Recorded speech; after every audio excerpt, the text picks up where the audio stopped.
ನೋಡಿ, ನೀವು ಅಲ್ಲಿ ಗಮನಿಸ್ತಾ ಇದ್ರಿ, ಅಲ್ಲಿ ಮರಳಿನ ಚೀಲವನ್ನು ಹಾಕಿದ್ದಾರೆ. ಯಾಕಂತ ಹೇಳಿದ್ರೆ ಏನಾದ್ರೂ ಪ್ರತಿಭಟನಾಕಾರರು ಪ್ರತಿಭಟನಾ ಸ್ವರೂಪ ಮತ್ತೊಂದು ಹಂತಕ್ಕೆ ಹೋಯ್ತು, ಬೆಂಕಿ ಹಚ್ಚೋದು, ಇನ್ನೊಂದೇನಾದ್ರೂ ಆಯ್ತು ಅಂತೇಳಿ ಹೇಳಿದ್ರೆ ಈ ಮರಳಿನ ಚೀಲಗಳ ಮೂಲಕ ಆ ರೀತಿ ಯಾವುದೇ ಇಲ್ಲಿ ದುರ್ಘಟನೆಗಳು ಸಂಭವಿಸಿದ ರೀತಿಯಲ್ಲಿ ಮುಂಜಾಗ್ರತಾ ಕ್ರಮವಾಗಿ ವ್ಯವಸ್ಥೆಯನ್ನ ಮಾಡಲಾಗಿದೆ.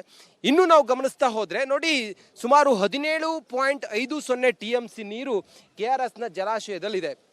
ಬೆಂಗಳೂರಿಗೆ ಪ್ರತಿ ತಿಂಗಳಿಗೆ 3 TMC ನೀರು ಬೇಕು. ಒಂದು ತಿಂಗಳಿಗೆ ಬೆಂಗಳೂರಿಗೆ ಬೇಕಾಗುವಂಥ ನೀರು 3 TMC, ಒಂದು ವರ್ಷಕ್ಕೆ 28 TMC ಬೇಕು. ತಮಿಳುನಾಡಿಗೆ ನಾವು ನೀರು ಬಿಡೋದಾದರೆ ಬಿಳಿಗುಂಡ್ಲುವಿಗೆ ನಾವು 7,000 ಕ್ಯೂಸೆಕ್ ನೀರನ್ನು ಬಿಡಬೇಕಾಗತ್ತೆ. ಆದೇಶದ ಪ್ರಕಾರ 3,500 ಕ್ಯೂಸೆಕ್ಕನ್ನು 15 ದಿನದ ಒಳಗಡೆ ಬಿಡಬೇಕು ಅಂಥೇಳಿ ಆದೇಶ ಏನಾಗಿದೆ. ಹಂಗೆ ಬಿಟ್ಟರೆ ನಮಗೆ ಬಿಡಿ ಬೆಳೆ ಬೆಳೆಯೋದಕ್ಕೆ ನೀರಿಲ್ಲ, ಹೋಗಲಿ ಕುಡಿಯೋದಕ್ಕೂ ಕೂಡ ನೀರಿಲ್ದಂಥ ಪರಿಸ್ಥಿತಿ ನಿರ್ಮಾಣ ಆಗುತ್ತೆ. ಈ ಸಮಯದಲ್ಲಿ ಸರ್ಕಾರ ದಿಟ್ಟ ಹೆಜ್ಜೆಯನ್ನು ತೋರಬೇಕು. ತಮಿಳುನಾಡಿನ ಸರ್ಕಾರದ ಜೊತೆಗೆ ಅಥವಾ ಅಲ್ಲಿನ ರಾಜಕೀಯ ಏನೇ ಇದ್ರೂ ಕೂಡ ನೀವು ಕನ್ನಡಿಗರ ಪರವಾಗಿ ನಿಲ್ಲಬೇಕು ಅನ್ನೋದು ಎಲ್ಲರ ಒತ್ತಾಯವಾಗಿದೆ. ಆ ನಿಟ್ಟಿನಲ್ಲೇ ಇವತ್ತು ಅದಕ್ಕೆ ಮನವಿಯನ್ನು ಕೊಟ್ಟಾಗಿದೆ ಅಥವಾ ಅವ್ರ ಬೇಡಿಕೆಯೂ ಇಟ್ಟಾಗಿದೆ. ಅದೆಲ್ಲದರ ಹೊರತಾಗಿ ಇವತ್ತಿನ ಹೋರಾಟ ಬಹುಶಃ ಒಂದು ಮೆಸೇಜ್ ತಮಿಳುನಾಡಿಗೆ ಅಥವಾ ಅಲ್ಲಿನ ಸರ್ಕಾರಕ್ಕೆ ಪಾಸ್ ಮಾಡೋದ್ರಲ್ಲಿ ನೋ ಡೌಟ್. ಆ ನಿಟ್ಟಿನಲ್ಲೇ ಬೇಕಾದಂಥ ತಯಾರಿಗಳು ಇವತ್ತು ಈ ಹೊತ್ತಿಗೆ ಈ ಸ್ಥಳದಲ್ಲಿ ಎಲ್ಲವೂ ಕೂಡ ಆಗಿದೆ. ಹೋರಾಟದ ರೂಪುರೇಷೆಗಳನ್ನು ಗಮನಿಸ್ತಾ ಹೋದರೆ ಸಿ ಟಿ ರವಿ ಅವರು ಬಂದರು, ನಾನು ಮಾತಾಡಿಸುವಂಥ ಪ್ರಯತ್ನವನ್ನು ಮಾಡ್ತೀನಿ. ಸಿ ಟಿ ರವಿ ಅವರು ಆಗಮಿಸಿದ್ದಾರೆ. ಪ್ರತಿಭಟನಾ ಏನು ನಡೆಯುತ್ತಲ್ಲ ಈ ಸ್ಥಳಕ್ಕೆ ಸಿ ಟಿ ರವಿ ಅವರು ಆಗಮಿಸ್ತಾ ಇರುವಂಥ ದೃಶ್ಯವನ್ನು ತಾವು ನೋಡ್ತಾ ಇದ್ವಿ. ಸಿ ಟಿ ರವಿ ಅವರು ಬಂದಿದ್ದಾರೆ, ಅವ್ರನ್ನ ಮಾತಾಡಿಸ್ತೀನಿ. ಸದ್ಯಕ್ಕೆ ಹೋರಾಟಗಾರರು BJP ನಾಯಕರು ಒಬ್ಬರೊಬ್ಬರೇ ಆಗಮಿಸ್ತಾ ಇದ್ದಾರೆ. ನೋಡಿ, ಸಿ ಟಿ ರವಿ ಅವರು ಬಂದಿದ್ದಾರೆ, ಎನ್ ಮಹೇಶ್ ಅವರು ಆಗಮಿಸಿದ್ದಾರೆ, ಚಲುವಾದಿ ನಾರಾಯಣ ಸ್ವಾಮಿ ಅವರು ಈಗಷ್ಟೇ ಬಂದು ಮಾತನಾಡಿದರು. ನಾವು ಅವ್ರನ್ನ ಮಾತಾಡಿಸೋ ಪ್ರಯತ್ನ ಮಾಡ್ತೀವಿ. ನಾನು ಕೆಲವೇ ಹೊತ್ತಿನಲ್ಲಿ BY ವಿಜಯೇಂದ್ರ ಸೇರಿದಂತೆ ಯಡಿಯೂರಪ್ಪನವರು ಕೂಡ ಇಲ್ಲಿ ಬರ್ತಾರೆ, ಬಂದು ಇಲ್ಲೇ ಕುಳಿತುಕೊಂಡು ಈ ಹೋರಾಟದಲ್ಲಿ ಅವರು ಕೂಡ ಭಾಗಿಯಾಗ್ತಾರೆ. ಆ ಮೂಲಕ BJP ಇವತ್ತು ಮತ್ತೊಂದು ಸ್ವರೂಪಕ್ಕೆ ಹೋರಾಟವನ್ನು ತೆಗೆದುಕೊಂಡು ಹೋಗುತ್ತೆ. ಸದ್ಯದ ದೃಶ್ಯವನ್ನು ತಾವು ನೋಡ್ತಾ ಇದ್ದೀರಲ್ಲ, ಸಿ ಟಿ ರವಿ ಅವರು ಇಲ್ಲ ಇದ್ದಾರೆ. ಸಿ ಟಿ ರವಿ ಅವರು ಇನ್ನೇನು ಕೆಳಗಿಳಿದು ಈ ಹೋರಾಟದಲ್ಲಿ ಅವರು ಭಾಗಿಯಾಗ್ತಾರೆ. ಇನ್ನೇನು ಇನ್ನೊಂದು ಅರ್ಧ ಗಂಟೆಯಲ್ಲಿ ಇಲ್ಲಿ ಹೋರಾಟ ತೀವ್ರ ಸ್ವರೂಪ ಪಡೆದುಕೊಳ್ಳುತ್ತೆ. ಸದ್ಯಕ್ಕಂತೂ ಯಾವುದೇ ಕಾರಣಕ್ಕೂ ತಮಿಳುನಾಡಿಗೆ ಈ ಹಂತದಲ್ಲಿ ಈ ಸಂದರ್ಭದಲ್ಲಿ ನೀರು ಬಿಡ್ಲಿಕ್ಕೆ ಸಾಧ್ಯ ಇಲ್ಲ ಅನ್ನೋದು ಅವರೆಲ್ಲರ ಆಗ್ರಹವೂ ಕೂಡ ಆಗಿದೆ. ಸರ್ಕಾರದ ಮೇಲೆ ಒತ್ತಡವನ್ನು ಹೇರುವ ಪ್ರಯತ್ನ ನಡೀತಾ ಇದೆ. ಅದ್ರ ಜೊತೆಗೆ ಭಾನುವಾರ ಸರ್ವಪಕ್ಷದ ಸಭೆ ಕೂಡ ಇದೆ. ಹಾಗೆ ಸೋಮವಾರ ಕ್ಯಾಬಿನೆಟ್ ಮೀಟಿಂಗ್ ಕೂಡ ಇದೆ. ಕ್ಯಾಬಿನೆಟ್ ಮೀಟಿಂಗ್ ನಲ್ಲೂ ಕೂಡ ಒಂದು ದೃಢ ನಿರ್ಧಾರವನ್ನು ತೆಗೆದುಕೊಳ್ಳುವಂತ ಸಾಧ್ಯತೆ ಕೂಡ ಇದೆ.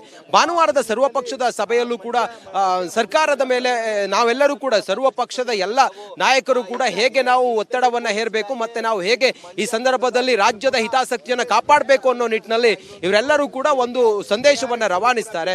ವಿಜಯ್ ಅವರು ಕೂಡ ಏನು ಮೇಕೆದಾಟು ವಿಚಾರವಾಗಿ ಅವರು ಕೂಡ ಬೆಂಗಳೂರಿಗೆ ಬರೋರಿದ್ದಾರೆ. ಈ ಸಂದರ್ಭದಲ್ಲೂ ಕೂಡ ಈ ಹೋರಾಟಗಾರರು ದೊಡ್ಡ ಮಟ್ಟದಲ್ಲಿ ಹೋರಾಟವನ್ನ ಮಾಡೋದಕ್ಕೆ ಅಥವಾ ಸರ್ಕಾರಕ್ಕೆ ಅಥವಾ ತಮಿಳುನಾಡಿಗೆ ನೋಡಿ ರಾಜ್ಯದ ವಾಸ್ತವ ಸ್ಥಿತಿ ಏನು ಅನ್ನೋದನ್ನ ತಿಳಿಸೋದಕ್ಕೂ ಕೂಡ ಮುಂದಾಗ್ತಾರೆ. ಸದ್ಯಕ್ಕಂತೂ ಸರ್ವಪಕ್ಷದ ಸಭೆ, ಆ ಸಭೆ ಅದಾದ ನಂತರ ಕ್ಯಾಬಿನೆಟ್ ಮೀಟಿಂಗ್, ಹೇಗೆ ನಾವು ಸುಪ್ರೀಂ ಕೋರ್ಟ್ ಮೊರೆ ಹೋಗಬೇಕು, ಈ ಸಂದರ್ಭದಲ್ಲಿ ಕುಡಿಯೋದಕ್ಕೂ ಕೂಡ ನೀರಿಲ್ಲ, ಹಂಗಿರುವಾಗ ನಾವು ತಮಿಳುನಾಡಿಗೆ ಹೇಗೆ ನೀರು ಬಿಡ್ಲಿಕ್ಕೆ ಸಾಧ್ಯ ಅನ್ನೋದು ಎಲ್ಲರ ಮನವಿ ಕೂಡ ಆಗಿದೆ. ವಾಸ್ತವ ಸ್ಥಿತಿ ಹೀಗಿದೆ. ಸದ್ಯಕ್ಕಂತೂ ಸಿ ಟಿ ರವಿ ಅವರು ಇದ್ದಾರೆ, ಅವ್ರು ಮಾತಾಡಿಸೋ ಪ್ರಯತ್ನವನ್ನ ಮಾಡ್ತೀವಿ. ಇಲ್ಲಿ KRS ಇಲ್ಲಿ ಬಂದಿದ್ದೀನಿ, ಆಮೇಲೆ ಮಾತಾಡ ಕೆಳಗೆ ಬರ್ತೀನಿ. ಆಯ್ತು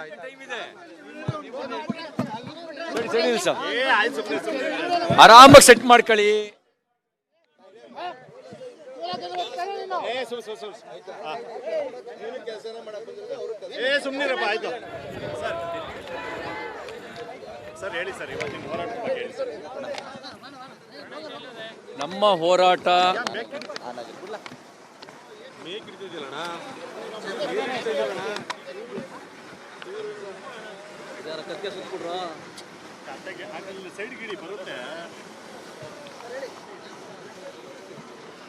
ನಮ್ಮ ಹೋರಾಟ ನಮ್ಮ ಮುಖ್ಯಮಂತ್ರಿ ಶಿವಕುಮಾರ್ ಅವರು ಯಾವಾಗಲೂ ಹೇಳ್ತಿದ್ರು, ನಮ್ಮ ನೀರು ನಮ್ಮ ಹಕ್ಕು ಅಂಥೇಳಿ. ಆ ಹಕ್ಕನ್ನು ಉಳಿಸ್ಕೊಳ್ಳಿ ಅಂತ ಅವ್ರಿಗೆ ಬೆಂಬಲ ಕೊಡೋಕೆ ನಮ್ಮ ಹೋರಾಟ. ನಮ್ಮ ನೀರು ನಮ್ಮ ಹಕ್ಕು ಅಂತ ಪಾದಯಾತ್ರೆ ಮಾಡ್ತಿದ್ರು ಪಕ್ಷದಲ್ಲಿದ್ದಾಗ. ಅದನ್ನು ನೆನಪು ಮಾಡಿಕೊಡೋದಕ್ಕೆ ಈ ಹೋರಾಟ. ಅವರಿಗೆ ಮೊದಲನೇ ಬಾರಿಗೆ ಮಂತ್ರಿ ಮಾಡಿದವರು ಬಂಗಾರಪ್ಪನವರು. ಬಂಗಾರಪ್ಪನವರ ರಾಜಕೀಯ ಎದೆಗಾರಿಕೆಯನ್ನು ನೀವು ತೋರಿಸಿ ಅಂತ ನೆನಪು ಮಾಡೋದಕ್ಕೋಸ್ಕರ ಈ ಹೋರಾಟ. ಬಂಗಾರಪ್ಪನವರು ನೀರು ಬಿಡದಲ್ಲೇ ಸಡ್ಡು ಹೊಡೆದಿದ್ರು. ಅವತ್ತಿನ ಪರಿಸ್ಥಿತಿಗಿಂತ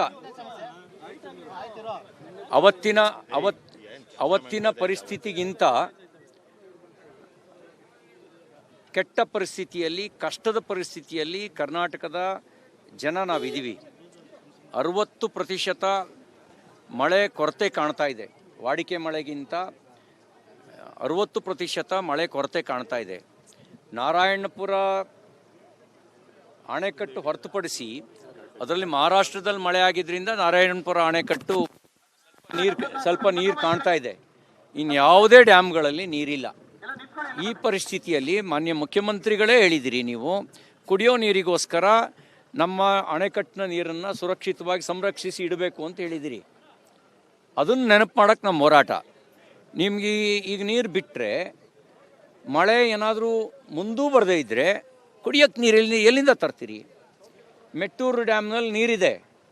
ನಿಮ್ಮ ಸ್ನೇಹಿತ ಮುಖ್ಯಮಂತ್ರಿ ವಿಜಯ್ ಅವರಿಗೆ ನೀವು ಮಾತಾಡಿ, ನಿಮ್ಮಲ್ಲಿ ನೀರಿದೆ, ನಾವು ಇಲ್ಲಿ ಬರಗಾಲ ಇದೆ, ಸಂಕಷ್ಟದಲ್ಲಿದ್ದೀವಿ, ಈಗ ನೀರು ಬಿಡೋಕ್ಕಾಗಲ್ಲ ಅಂತ ಪ್ರೀತಿಯಿಂದ ಹೇಳ್ತಿರೋ, ಎದೆಗಾರಿಕೆ ತೋರಿಸಿ ಹೇಳ್ತಿರೋ, ಅದನ್ನು ಹೇಳಿ. ಆ ಹೇಳಿ ಅಂತ ಅವರಿಗೆ ಮೈ ಮರೆಯದಂತೆ ಎಚ್ಚರ ವಹಿಸಿ ಅಂತ ನೆನಪು ಮಾಡೋದಕ್ಕೋಸ್ಕರ ನಮ್ಮ ಹೋರಾಟ. ಅದಕ್ಕಾಗಿ ನಮ್ಮ ಹೋರಾಟ. ನಾವು ಹೇಳ್ತೀವಿ, ನೀವು ನೀರು ಬಿಡಬೇಡಿ. ಮತ್ತು ನೆನ್ನೆನೂ ಹೇಳಿದ್ದೀನಿ, ನೀವು ತಮಿಳ್ನಾಡಿನ ವಾಟರ್ ಮ್ಯಾನ್ ಅಲ್ಲ. ಅವ್ರಿಗೆ ನೆನಪು ಮಾಡಿ, ನಮಗೆ ಸಂಕಷ್ಟ ಇದ್ದಾಗ ನಿಮಗೆ ನೀರು ಬಿಡೋದಕ್ಕೆ ನಾನು ನಿಮ್ಮ ವಾಟರ್ ಮ್ಯಾನ್ ಅಲ್ಲ, ನಾನು ಒಂದು ಕರ್ನಾಟಕ ರಾಜ್ಯದ ಮುಖ್ಯಮಂತ್ರಿ. ನೀರು ಬಿಡಲ್ಲ, ರೈತರು ಇಲ್ಲಿಗೆ ನಾವು ನೀರು ಕೊಟ್ಟಿಲ್ಲ, ನಿಮಗೆಲ್ಲಿ ನೀರು ಬಿಡೋದು ಅಂತ ಹೇಳಿ ಆ ಎದೆಗಾರಿಕೆ ತೋರಿಸಿ ಅಂತ ಹೇಳೋದಕ್ಕೋಸ್ಕರ ನಾವಿವತ್ತು ಹೋರಾಟವನ್ನು ಹಮ್ಮಿಕೊಂಡಿದ್ದೀವಿ. ನೀರು ಬಿಡ್ತೀವಿ ಅಂತ ಹೇಳಿರಲಿಲ್ಲ, ಆದ್ರೆ ಸುಮ್ಮನೆ ರಾಜಕೀಯ ಮಾಡ್ತಾ ಇದ್ದಾರೆ ಬಿಜೆಪಿ. ನಾನು ರಾಜಕೀಯ ಮಾಡ್ತಿಲ್ಲ, ನಿಮ್ಮ ಬೆಂಬಲಕ್ಕೆ, ನಿಮಗೊಂದು ಆತ್ಮವಿಶ್ವಾಸ ತುಂಬೋದಕ್ಕೆ, ನೀವು ಹೆದರಬಾರ್ದು ಅಂತ ಧೈರ್ಯ ತುಂಬೋದಕ್ಕೆ ನಾವು ಹೋರಾಟ ಮಾಡ್ತಾಯಿದ್ದೀವಿ. ನೀರು ಬಿಟ್ಟ ಮೇಲೆ ಹೋರಾಟ ಮಾಡಿದ್ರೆ ಪ್ರಯೋಜನ ಇಲ್ಲ ಅಂತ ರೈತರೇನೋ ಆಪಾದನೆ ಮಾಡ್ತಿದ್ದಾರೆ.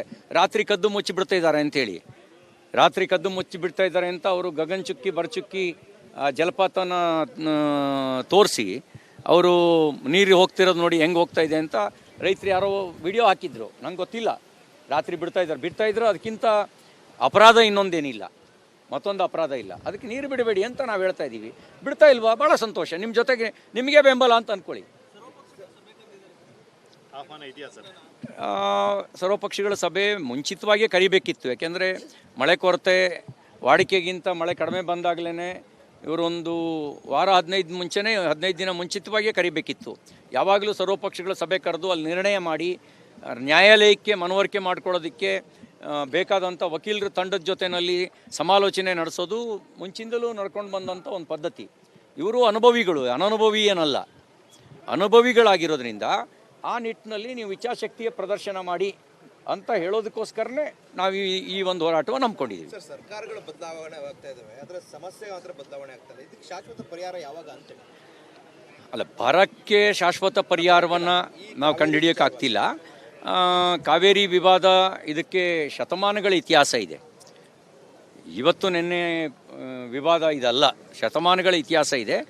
ನಾನು ರೈತರನ್ನು ಬೈಫರ್ಕೇಟ್ ಮಾಡೋಕ್ಕೆ ಬಯಸಲ್ಲ. ತಮಿಳುನಾಡು ರೈತರು, ಕರ್ನಾಟಕ ರೈತರು ಅಂತ ವಿಭಜಿಸಿ ನೋಡೋದಕ್ಕೂ ನಾವು ಬಯಸೋದಿಲ್ಲ. ನಾವು ಹೇಳೋದು ಇಷ್ಟೇ, ಕುಡಿಯೋಕ್ಕೆ ನೀರಿಗೆ ಮೊದಲ ಆದ್ಯತೆ ಕೊಡಬೇಕು. ಎಲ್ಲಿದೆ ಕುಡಿಯೋಕ್ಕೆ ನೀರು ಹೇಳಿ. ಇನ್ನು ಮುಂದಿನ 8-10 ತಿಂಗಳುಗಳ ಕಾಲ ನಮಗೆ ಕುಡಿಯೋ ನೀರಿಗೆ ಎಲ್ಲಿದೆ ನೀರು, ಎಷ್ಟಿದೆ ಅದನ್ನು ಹೇಳಿ. ಹೆಚ್ಚುವರಿ ನೀರಿದ್ದರೆ ಬಿಡಿ. ಇಲ್ಲಿ ನಾವು ನೀರಾವರಿಗೂ ನಾವು ಕೇಳ್ತಾ ಇಲ್ಲ, ಬೆಳೆಗೂ ನೀರು ಕೇಳ್ತಾ ಇಲ್ಲ, ಕುಡಿಯೋಕ್ಕೆ ಎಲ್ಲಿದೆ ನೀರು ಹೇಳಿ. ಅದಕ್ಕೆ ನಮ್ಮ ಆಗ್ರಹ.